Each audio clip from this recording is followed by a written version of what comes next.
Good morning बच्चों।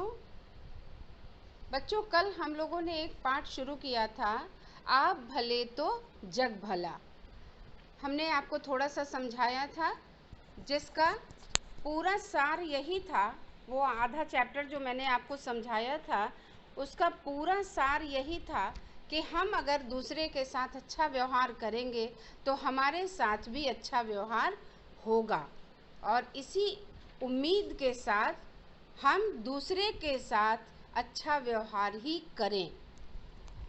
इसी पाठ पे हमने जो एक कविता, एक दोहा भी बोला था, जिसमें ये भक्तिकालीन कवि दादू जो हैं, उनकी एक पंक्ति है, निंदक बाबा वीर हमारा विनही कौड़ी बहे विचारा, आपन डूबे और को तारे ऐसा प्रीतम पार उतारे। उन्होंने ये बताया था कि जो हमारे अंदर कमियां होती हैं और जो निंदक होता है, जो आलोचना करने वाला होता है, वो हमारी कमियों की तरफ हमारा ध्यान खींचता है। इसलिए अगर कोई हमारी निंदा करता है तो ये ज़रूरी नहीं कि वो हमारे गलती को निकाल कर और वो हमारा दुश्मन बन जाए। हमको हमेशा इस तरह व्यवहार करना चाहिए कि उसने हमारी कमी को बताया है, अर्थात हम अपनी गलतियों को सुधार लें, उसने मौका दिया है। तो इसका यही है कि जो निंदक होता है वो हमारा भाई भी होता है, और वो जो कौड़ी, जो पैसे के पीछे नहीं भागता और पैसे के पीछे जो भागने वाला होता है, उसका विचार भी गलत हो जाता है, उसके विचार अच्छे नहीं रह जाते। अपने तो जो डूबते हैं, लेकिन ऐसे लोग जो निंदा करने वाले होते हैं वो, और ऐसे अच्छे लोग जो अपने तो डूब जाते हैं लेकिन फिर भी अपने डूबने के बाद भी दूसरे को तार देते हैं, अर्थात पार उतार देते हैं।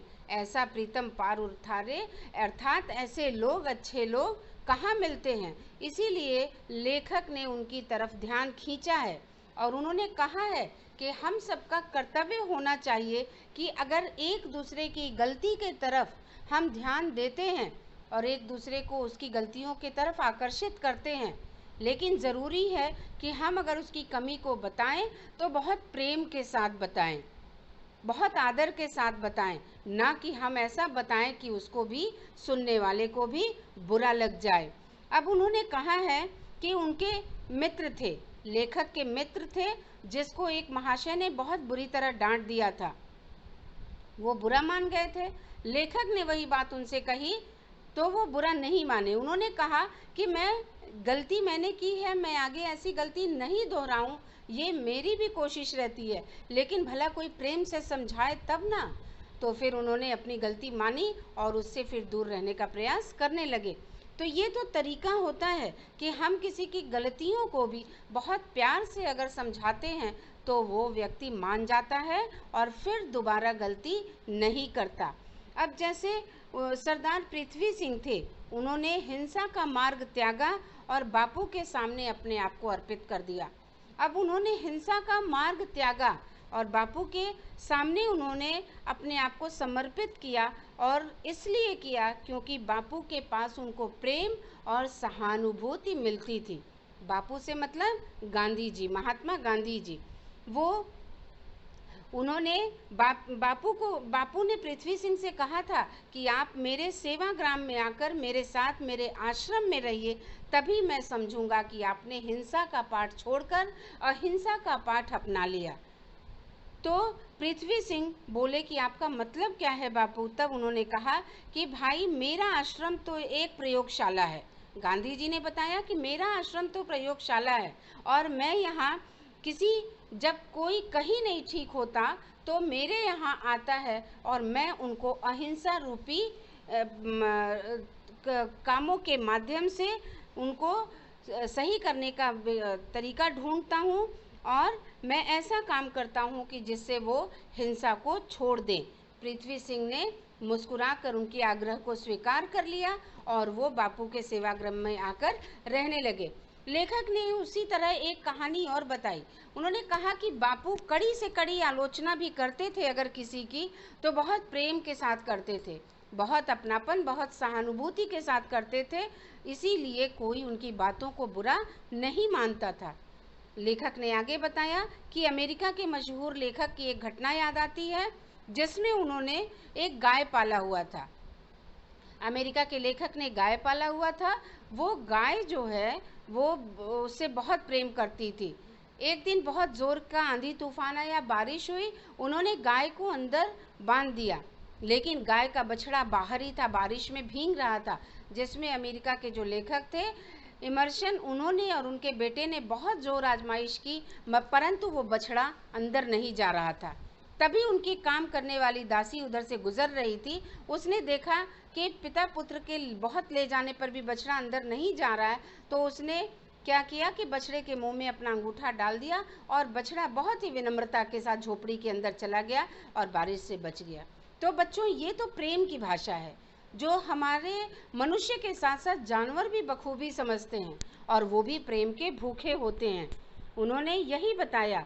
आगे उन्होंने बताया कि उनके एक मित्र थे जिनके यहाँ एक रसोइया काम करता था। रसोइया मतलब खाना बनाने वाला था। वो रोज़ खाना जब बनाता था, नाश्ता देता था, तो उसको रोज़ डांट पड़ती थी।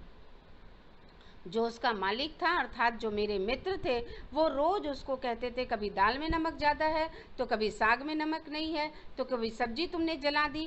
तो रोज़ रोज़ उसको डांट पड़ती थी और कभी भी उसको तारीफ़ के दो शब्द भी वो नहीं बोलते थे।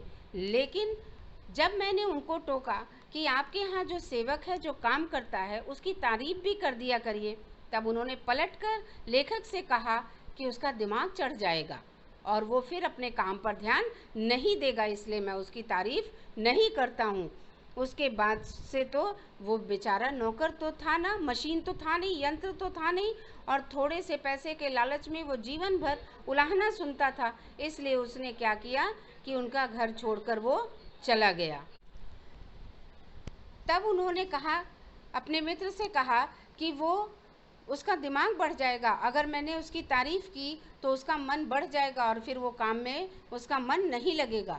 लेकिन बेचारा नौकर था ना, मशीन तो था नहीं, थोड़े से रुपए के दबाव में वो कितना बर्दाश्त करता, और उसने भाग जाना ही उचित समझा और वो उनका घर छोड़कर चला गया। तो बच्चों, सब कोई प्रेम का भूखा होता है। प्यार से अगर हम बोलते हैं तो बड़ा से बड़ा काम भी आसान हो जाता है और लोग उसको करने लगते हैं। अब कहने का तात्पर्य ये कि हम अगर अपनी बातों को प्रेम पूर्वक सबके समक्ष रखेंगे तो वो हमारी बातों को ज़रूर मानेगा, जो बहुत ही खराब बोलता हो या जिसका बहुत खराब व्यवहार हो।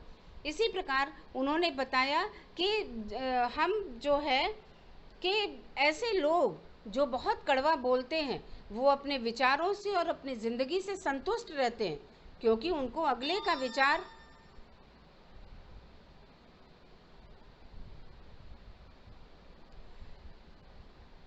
वो अपने विचारों और ज़िंदगी से बहुत संतुष्ट रहते हैं, क्योंकि उनको अगले का विचार और जीवन पसंद नहीं आता।